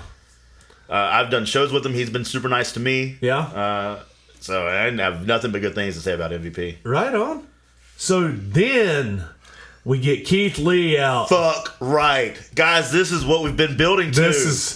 And you actually see it when you pan over to Brock Lesnar's face. He goes, "Oh, big yeah. boy." Yeah. And then like so I read a thing that Bully Ray said, and I hate to cite Bully Ray. But I hate for you too either. yeah, I don't, whatever's whatever on that motherfucker. He talks about how you haven't ever seen this before, but Brock Lesnar starts to walk backwards. He starts to backpedal a little bit, which is not something in the character of Brock Lesnar. Did you see that? Backpedal? Yeah. A little bit? Yeah. It puts it over. It's a small thing, but it's one of those things. Like I'm always a big pride. Like babies don't walk backwards. Yeah. You sell forwards regardless. Right. But yeah, you never really see Brock Lesnar take not even a step back. He's always a forward fighter. He takes a step back here, and there's even that moment of the shoulder tackle where he's like, "Oh fuck." Yeah. You're right. You're right. I do remember that. But yeah, Keith Lee, and they're looking eye to eye. Yeah. I mean, Lesnar has a really short, small face, but like eye to eye here. Next up, and this is number 13, which is the whole point of my story. Mm-hmm. Big Braun Strowman coming out at number 14 to stop this all in a row. Not gonna break my record. Fuck you. Yeah. Right after that, we have Ricochet unceremoniously tossed. Yep. He rolls out, right? Yeah. He didn't get eliminated here. No, yeah. No, yeah. Something else happens here that I am usually a big fan of the people that the WWE wants to shove down your throat. Yeah. Love John Cena. Sure. Seth Rollins was cool at the time for a minute. He was. Not Roman Reigns, but I've more so become a fan of Braun Strowman now than I ever have been. Mm-hmm. But this motherfucker gives the absolute worst shoulder tackles I've ever seen in my entire life. How are you that big and can barely clip a person? It's weird, isn't it? Yeah. Because and then, is old age setting in on him early? He's 20. He's not even 30 yet. That's my thing. He looks like he has slowed down, but there's so much leg to him. But he's lost 30 pounds. Yeah. So I don't know. And then because he even rolls out of the ring just to give Keith Lee that really shitty shoulder tackle. Yeah. And which I thought was just kind of whatever, but then you had to give the ring to Brock and right. Yeah. But also not be down, which I get. They don't like Brock Lesnar to be bent over or look in peril. So. Right. And which brings us out for Drew freaking McIntyre. I have loved Drew for so long. Stiffest man I've ever been in a ring with. Really? Yeah. Really? Oh, yeah. Really? Lays him in. It's real. Yeah. Comes in. Followed by The Miz. I love The Miz. I do too. You're right where you need to be, buddy.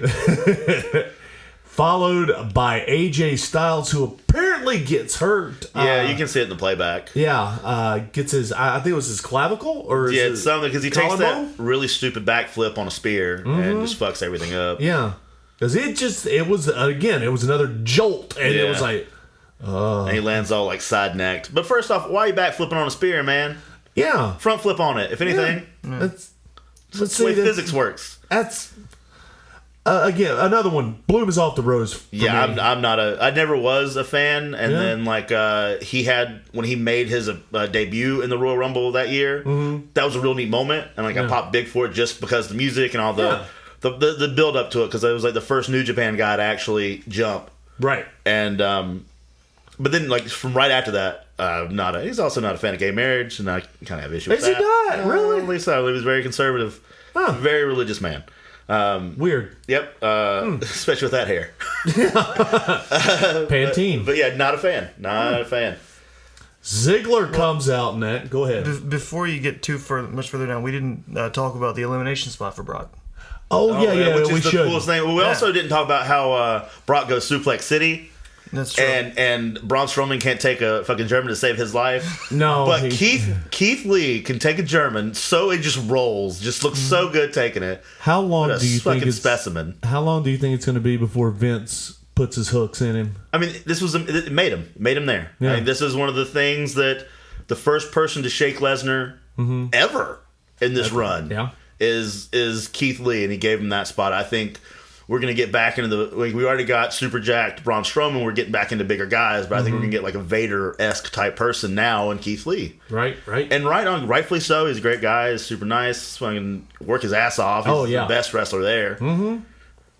And we hit that. His Instagram stuff is hilarious. I have not thought to look into that. Which we didn't talk when we talked about Alexa Bliss earlier. Do you follow her pig on Instagram? I do not follow her pig. I follow her. Well, she has a pig that has its own Steve, Instagram. Larry Steve. Yeah, I follow the shit out of that I'm pig. well versed in Alexa Bliss. Yeah. Are you one of those people that like her butt pictures more than her pig pictures? Yeah. That was like an interview she just had. I saw that too. Pig. And I wouldn't like her butt. What do you think about that? Fuck your pig. I had bacon. Yeah. Now, when they do this double elimination, that is where I'm like, all right, no, you have jumped the shark. I am out. This is dumb. Right. But then we go a little bit longer, and I'm like, nope, I get it. There we are. I'm back in. Yeah. Because we have that real neat Ricochet comes back out of nowhere, dick kick long enough. Which is the same thing that happened on, was it SmackDown or Raw? It doesn't matter. On Raw the other week. Yeah.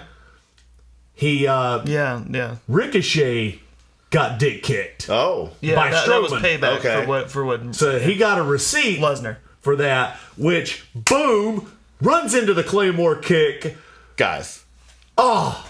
Brock Lesnar does a backflip handspring and eliminates himself. Yes. And that's not how bodies work, and that is not how physics or gravity or any of that works, and it was fucking awesome. And let's be honest, Lesnar hasn't done anything like that in years. Since he fucked up that moonsault. No, that was a 450. it was Shooting star. Shooting star press, Star. with Kurt Angle. Yeah, I ain't done any shit like that since. Now, never done it again.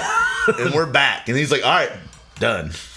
He said put him over. But now right there, you told all this story of like every guy that Brock has screwed over, he's re-screwed over, beat them. Mm-hmm. The smallest guy that he's had any kind of run-in with is his catalyst to fail, and the biggest new motherfucker on the block just eliminated him. Yeah. You've just made Drew McIntyre, but you've also done it with someone that we've seen lose in the past. We know has been there and left on bad terms, and is now beatable by other people. Right. So we don't have a mega power anymore. Right. We have defeated the mega power, and now the person that has done it is an attainable goal. Yeah. So now we've re-leveled the playing field. Now anybody that comes out can win the Royal Rumble. Yeah. It's perfect. Which I thought that was my biggest takeaway from it was that, oh no, this is why it's perfect. We've built these men. Now here's the thing. Are we going to stick with this? That's the biggest issue. Are we going to stay this way? So a lot more good stuff happens. Maybe in different orders would have been better.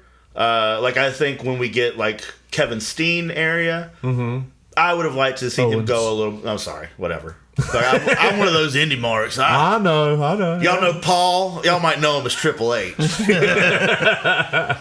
I think order is probably what I didn't like about Brock's performance. After thinking about it, I thought maybe what I would have liked was him coming out at like not telling when he was coming out and doing it like number 7, giving those guys time in the ring, and then he comes out and he clears them all. Like he can take them all out, and then he does it. I would have liked that a little better, not him starting. I get what they're going. I get what they did.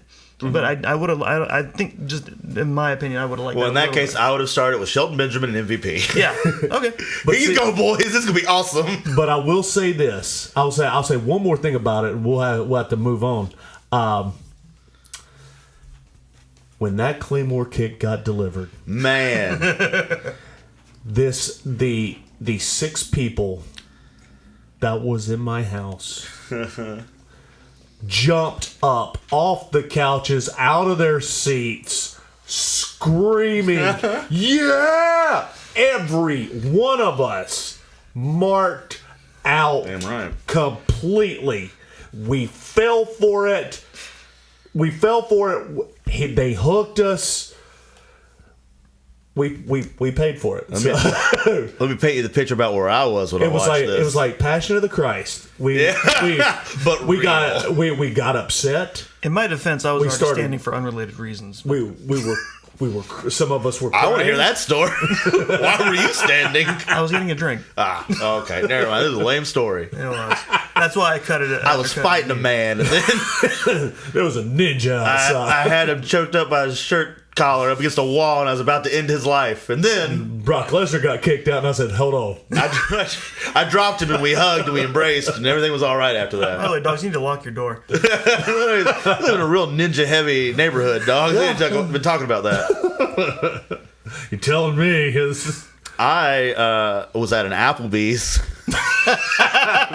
That's where all the best stories start. Exactly. I'd finished. I had a show earlier in the day. Who the fuck runs shows on pay-per-view days? Blows my mind. Yeah. Anywho, I was at a show, and so I come back like close to my house in Charlotte, and so I went to an Applebee's. Like, I'm just gonna watch this on my phone or whatever out of my laptop. So I'm watching it on there, and like the only person in this Applebee's. Like, there's a lot of people there, but I'm the only one sitting at the bar, kind of by myself, had these huge headphones on, and like everybody around me is like, "What the fuck is this asshole doing?" Like, I'm just watching wrestling like a fucking stooge, and then that moment happens, and oh shit! But like silence, headphones, no one knows what's going on over here with me because I'm by this point like embarrassed and kind of turn my computer a little bit, and then just go, "Oh shit!" Sorry. Back in. But yeah, it was awesome. The Claymore kick, beautiful. Everybody goes crazy. Love that Claymore kick. Love the origin of the Claymore kick too. Do you know that? I don't think I do. He was trying to drop kick somebody and he fucked it up. All right. And that's how the Claymore kick. It's simple. I think he blamed it on the fact that he was wearing those leather pants and 3-man band. No, seriously, he couldn't move very well in them, and so he had to try and modify his moveset a little bit to move his pants. Very good. I like it. I wonder how Slater feels. Well, I was just about to say, man, Slater's got to take some time off, get real jacked, come back. That's what Jinder Mahal did. Jinder Mahal, Drew McIntyre, NXT champions. Heath Slater has kids. Yeah. I got kids. And he's going to tag with Rhino until Rhino says, "You know what? I'm done with this." Until Rhino's like, "I'm going to go to TNA for a little bit." Yeah. I'm going to go back to Impact. So moving on, we've got Ziggler comes out, followed by Carl Anderson, and then you think you know me.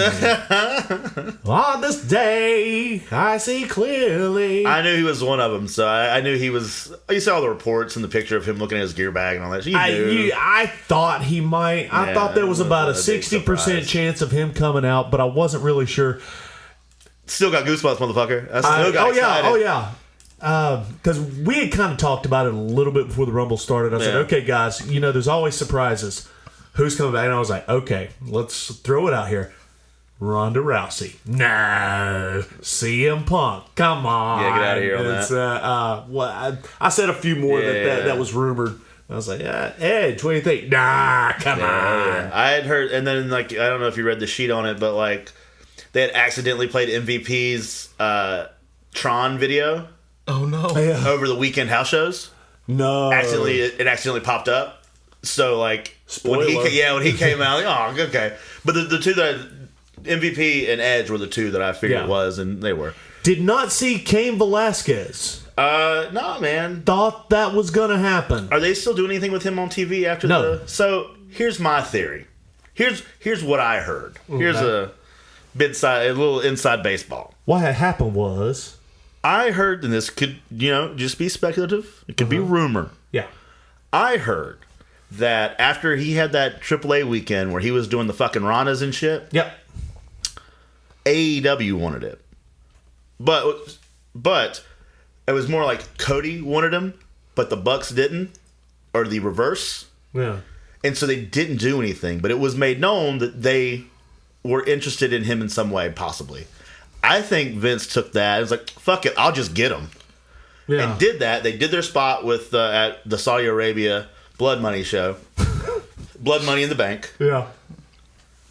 And then I think they were just kind of done with him. And now they're just going to keep him paid and not really let anybody else do anything with him. And sort of how it is. Unless they're going to bring him back at Mania. Oh, I hope not. But, like, it wasn't a bad match at Blood Money in the Bank, but it wasn't great. It definitely was way better than Braun Strowman and Tyson Fury. God, that was another one that got me. Robert got mad at me because I believe I was like, yeah, I'm gonna score that 2 Meltzers just as we were watching it. Robert turns around and looks at me. He was like, why? Yeah, why that many Meltzers? Explain to me why that was entertaining. And did you think it happened at the Tokyo Dome? I was explain to me the entertainment value behind what we just watched. Explain it to me. And so Braun Strowman tried. Braun Strowman tried his best. Yeah. Well, hopefully all the checks will clear because they've got another Saudi show at the end of February. Yeah, there we go. Blood Money in the Bank 3, boys. Yeah, my God. Super letdown. You're not going to see Sami Zayn there. Yeah. Nope. I don't think you're going to see Kevin Owens there this time either. Great. Good. I want everybody to protest. I don't like this. I don't like the fact that I do a podcast where I feel compelled to cover it. Yeah. I also don't like that it's 11 a.m. on a weekday. Right? Well, that part I like because that means I can watch it on a Saturday and we can go home at our leisure and, and then we can go right into the podcast. Oh, okay. So Edge comes out. And we immediately cut away. What? Yeah. So all night, there's been like shit camera work all night long. They did it a lot in the Falls Count Anywhere. Yes, we were talking about that when it was happening. We were talking about the fact is like, what's up with the camera? Yeah, this guy's drunk. One of the camera guys shoved a kid out of the way. Is that they made a Jose Altuve reference in the first match, and I just remembered that. That's a big lumber on that, like Jose Altuve. The speed runner, not necessarily the power hitter. Yeah, that's a deep pull. Yeah, that's the only one you know, the right? Wrestling fans are gonna get what you said. One Houston Astros player. Yeah. So then we have King Corbin coming out. Who cares? Followed by Matt Riddle. I don't like Matt Riddle. He's got a huge dick. That's really about all I care about. That's the only thing I really know about him. That's all you care about? No, I mean that too. Definitely not his work rate. I understand that. I like he kicked off his flip flops. That's really good. Yeah. You know my feeling on the flip flops. Yeah. If you are Caucasian and barefoot in a wrestling ring, I don't want you around me. You gotta be Samoan with your feet taped. Right. And I'm not a fan then. But, sorry, but it's the law. But Gotta have a headbutt spot. We've got to have rules, people. And your drop. Yeah. That's followed by Luke Gallows, which brings us to Randy Orton. I've been saying it for a long time. You can tell. It's so obvious when Randy Orton gives a shit and when he doesn't. And when he comes out, you just see it in his eyes. He cares about what is about to happen, which tells you as something amazing is going to happen. Well, it didn't. They just teased it. Yeah. But then on Raw the next night, I haven't seen that yet, but I keep seeing everybody say Old Yeller. Yeah. Oh yeah. It was Orton's in a feud, and it's great. You know, he is the best heel in the last decade. When he wants to be, yeah. He's a phenomenal heel. Mm-hmm. I love Randy Orton. I love Randy Orton when he wants to be Randy Orton. When he doesn't want to be Randy Orton, it's obvious. Most of last year, he did not give two shits. It was apparent. He was just like, just going through the motions, whatever. So, okay. Well, after Orton comes out, we have Roman Reigns. Seen it. Still, he's as much into it as he was at the beginning. Yeah, it's the same charismatic enigma. Fuck. They just give that title to anybody these days, huh? Yeah, I don't know. I just did. It's an enigma as to where his charisma is. Moxley took it with him. I don't know when it happened, but I love the inevitable betrayal spot between Orton and Edge. It's everyone. It's so great. You had it with, it's every tag team now. Mm-hmm. Like you did it with the Sisters of Destruction earlier. Yeah. Mm-hmm. Right after that comes out Kevin Owens. Yeah. Stunners for everybody. Hell yeah. Then comes my man Aleister Black. He fucks up two major spots here. He does. And I am starting to I like him. I loved him when he first came on the scene. His Buddy Murphy feud was real hot. Yeah. And which just ended, I believe. It ended. Buddy Murphy's ago. my man. Yeah, he's good. He spoke. He actually spoke to me on the gram. Oh, God, yeah. Buddy, how you doing there, pal? Told him. He won't stop. Yeah. David Marquez, everybody. Yeah, that's right, man. That's Mark 24/7. I like that Alistair fixed his trunks, I think. Oh, yeah. You gotta love that one. Yeah. Anyway, I forget. It was he came too early for something and fell back down into a corner, and then that threw him, and then he wasn't there for whatever his next. It looks like he was supposed to break up something. Yeah. Maybe an Orton deal or whatever, and Orton's like yelling at him over his shoulder to come on. He's, oh shit. Yeah.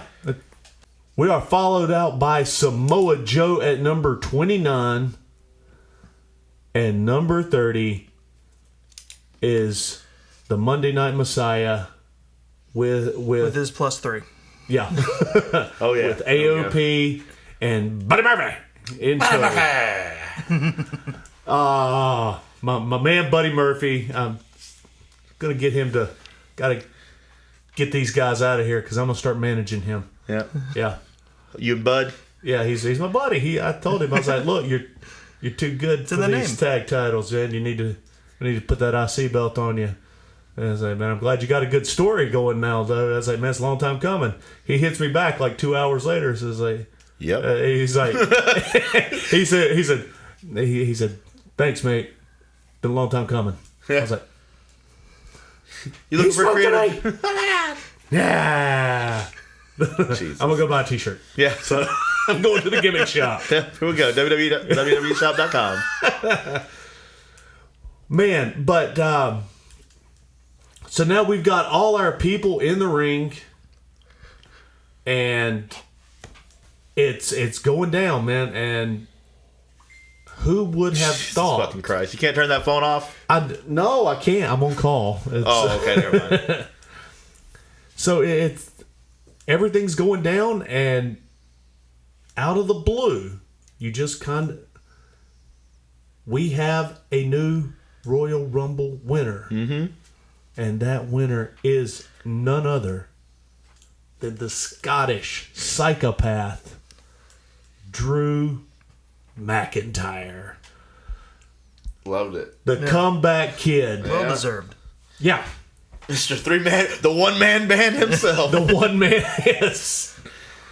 You had a real fun spot with that, getting rid of the AOP and then the inevitable Seth Rollins elimination. That was fun. That was a lot of fun to watch. And I liked AOP catching Seth. Yeah, that's good.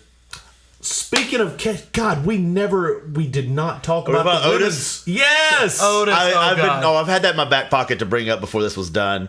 Otis is probably my favorite guy right now. Me too.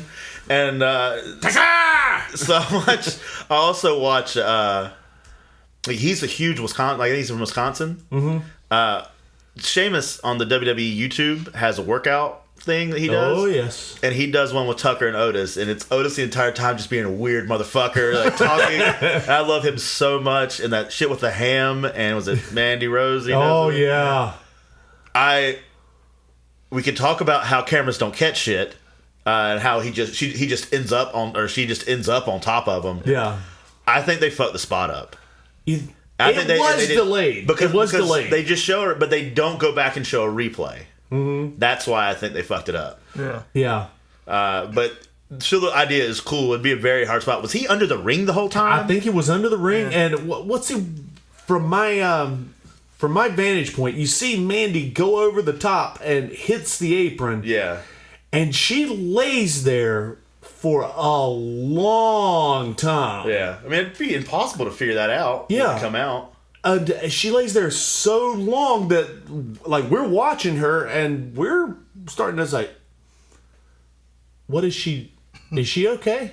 It's like it was an uncomfortable amount of time, and then she just falls off. And it was like, again, we're like, did she eliminate herself? What's happened here? It took a minute because Otis was on his smartphone. He's got the network like everyone. Yeah, probably. He's watching it. And he's watching. He's like, okay, she's on that corner. I'm facing. Okay, I got to roll it this way.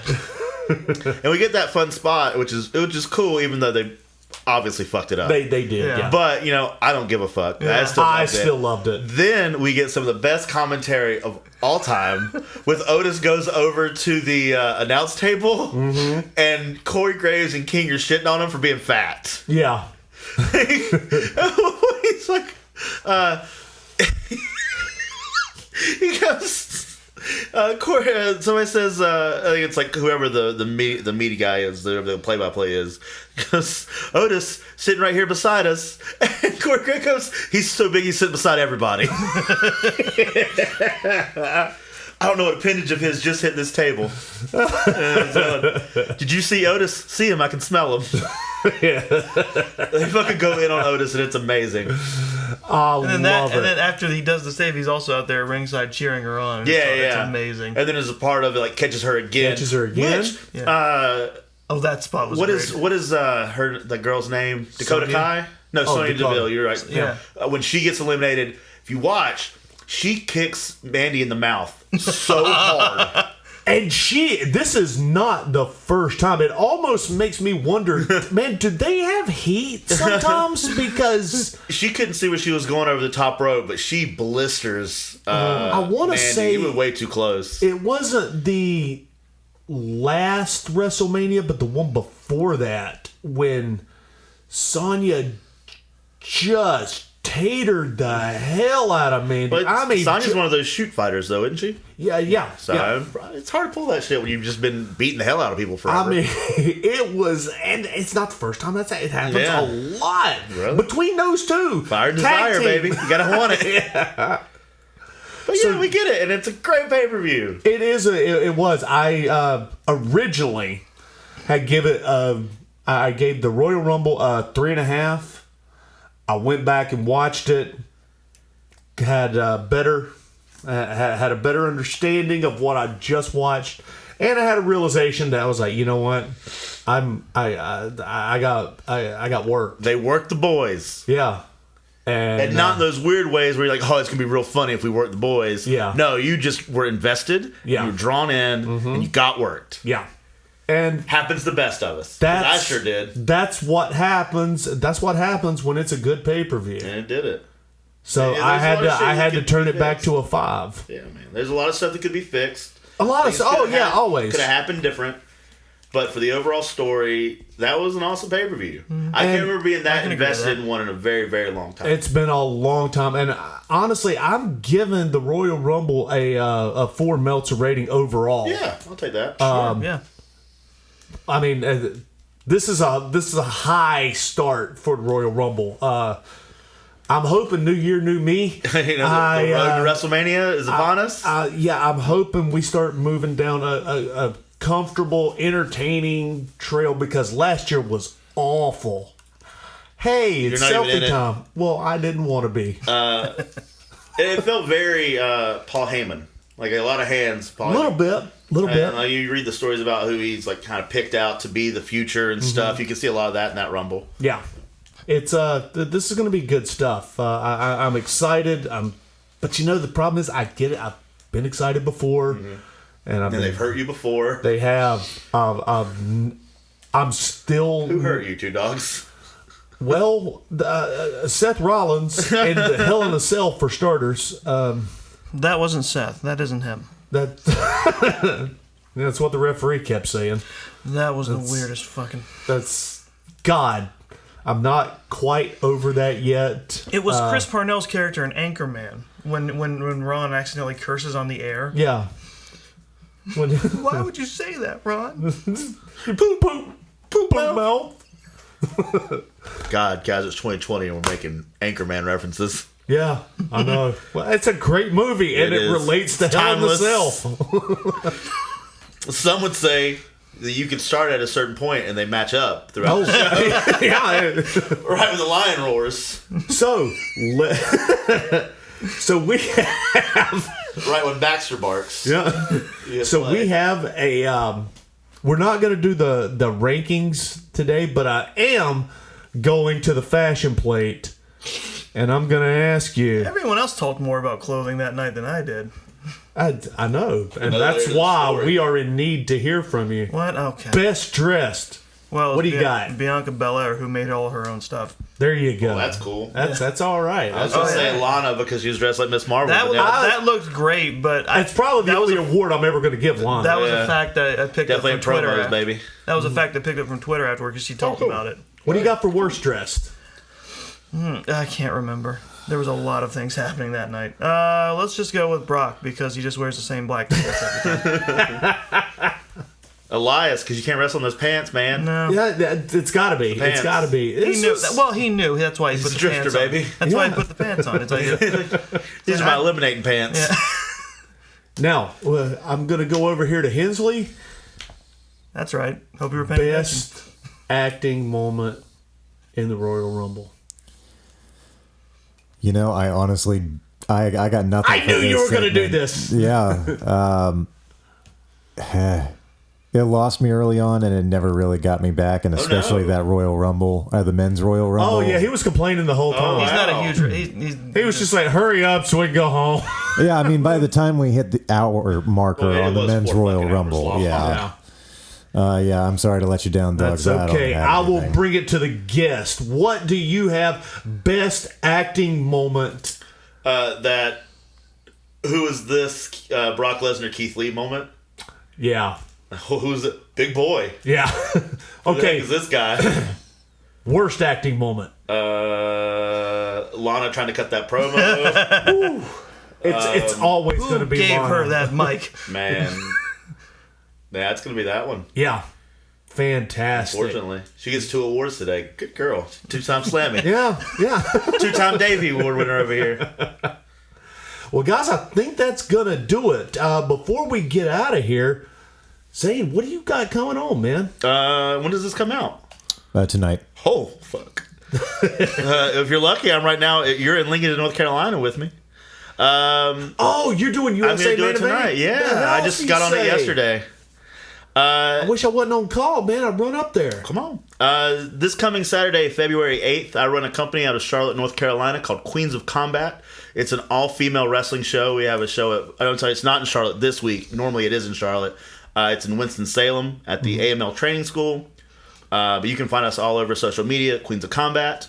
Then I have some dumb stuff. And then at the end of the month, I'll be at the Richmond GalaxyCon, which is a big 3-day comic book convention. Yeah. I work for a company called FSCW. They take independent wrestlers from all over America. Well known, like your Sue Youngs. We've had Brian Cage. Nice. we give them cosplay characters to be. Yeah. So we have like a Loki, we have a Spider-Man, Caleb Conley is Star-Lord. Fun. I myself am Roadhog from a video game called Overwatch. Yeah. Mm-hmm. My tag partner is Junkrat. We're the tag team champions. Very cool. So that's the very end of the month. The beginning of March, I fly to Barbados to wrestle. The next weekend after that, March 14th, I'm in Iowa, Clive, Iowa, for Sami Callihan's Revolver. And then at the end of the month starts March 31st until April 5th is WrestleCon weekend, where we'll be down in Tampa for WrestleMania. Yeah. I have, as of now, 5 shows. Yeah. And a lot of really good matchups I can't really talk about because they haven't been announced. Right on, man. Nice. Be travelings. And you can also catch me on a podcast that I do. Oh, I forgot. Yeah, I do a podcast with the Man Scout Jake Manning. He and I and a comedian, a local Charlotte comedian, who has never watched wrestling or never been a fan, we show them some of the best or the worst or the most bizarre wrestling, and then we try to get their comedian opinion on it. We've done like your... Can we talk about it just a little bit? Yeah, please. We can talk about whatever you would like. The one that you guys are coming out with now, How Did This Get Booked? So that's the name of it, by the way. It's How Did This Get Booked? This episode is one of my favorite wrestling documentaries ever. Body Slam. We just did the movie Body Slam. Now with this one, unfortunately, so we do with comedians, we do the pay-per-views and wrestling shows. We do wrestling and pop culture, it's usually just me and him, and it's because we can't really find enough fucking comedians. But this one we just did Body Slam for our 100th episode. It's a very good episode. I think it just came out this past Thursday. But yeah, that's our podcast. It's really fun. I haven't got to listen to it yet. Yeah, I'm so excited. There's a lot of story to it that I had just no idea. Oh man, for those of you that don't, I don't want to give anything too much away. If you've ever watched the old A-Team, we have Templeton Peck, the Face Man, in it. The Wild Samoans are in it. You have Barbarian. Roddy Piper, Barbarian, Tonga Warlord. Kid. That wasn't Warlord. That's Tico Khan. It's not Warlord. Is it not Warlord? Nope. I thought it was too. It's Tico Khan. It has been a minute since I watched that. But you're in the right vein, and it's every. There's a montage where they have to save the show. It's so great. It's every 80s movie, but there's wrestling. Right in the middle of the rock and wrestling era is when this came out, and oh my god! Again, Captain Albano's in it. Yes, and it's yes, super, he is. It's super racist at one point in a very 80s way, and they say the word, the F word. The homophobic slur, bunch. Yeah. An uncomfortable, one time is uncomfortable, a really uncomfortable amount of times. Oh yeah. And a midget says it the whole time. Again, this is my favorite wrestling documentary ever. It's better than The Wrestler. Yeah, better than The Wrestler. Wrestling with Shadows. Fake is so real. Yeah, out of here. Fake it so real. But yeah, check that podcast out. It sounds it's like on everything. Patton Oswalt describing something. Yeah, it is. One of the people I rip off as much as possible. Let's see. I guess we need to talk about what we got going on there, Hensley. Yeah, we are currently in rehearsals for They Fight 2.0 for Free Reign Theater Company. That's going to open up on March the 19th and run for Thursday, Friday, Saturday evening performances and a Sunday matinee.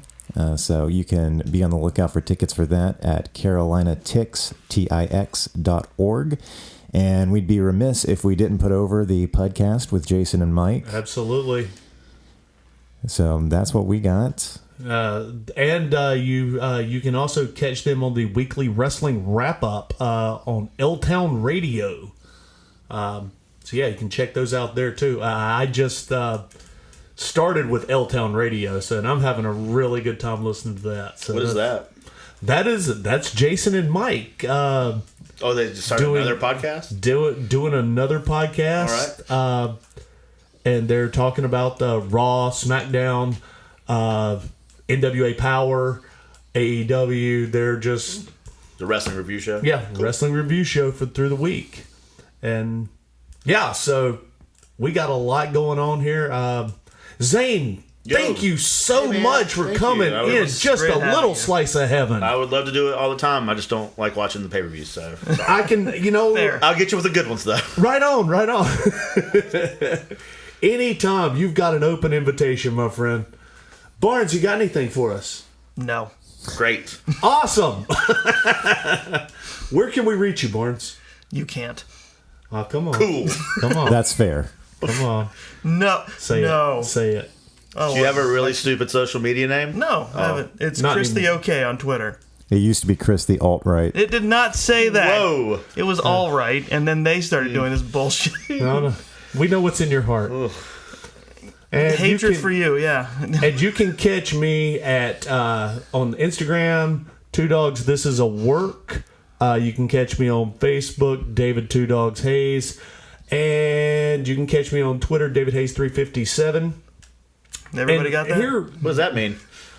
uh, There was 356 other Two Dogs? yes. 35 hours a week, 7 months a year. And I don't know why exactly I did this, but yesterday morning I decided to sign up for TikTok. Right on. I've yet to post a video, It's been perfect time. but I feel like now that I'm on it and I look through it, I kind of feel like a pedophile. Yeah. It feels weird. It's like there's a bunch. I was just reading something earlier where some stupid alt-right Republican post thing was talking about how TikTok is for harboring pedophiles. And you just watch kids. And like, oh, that's It's like a real 20-year-olds shitty- that are No, like I'm dancing sure in their they're there, but- underwear. Yeah, It's, I was like, I think Oh, I it was made a mistake. It's hyperbolic. It was very over the top. It's mostly the newest article. platform for teenagers to be stupid, but Yeah, guys, just the internet in general It's is just terrible. a different Vine. You know? Yeah, do it for the it vine. is. But you can be as long as you want. on Do it that for the one, I GIFs think. these days, guys. Long GIFs. Yeah. GIF in long form. All right, guys, listen. For David Hensley, Zane Riley, Chris Barnes, we want to thank everybody for listening.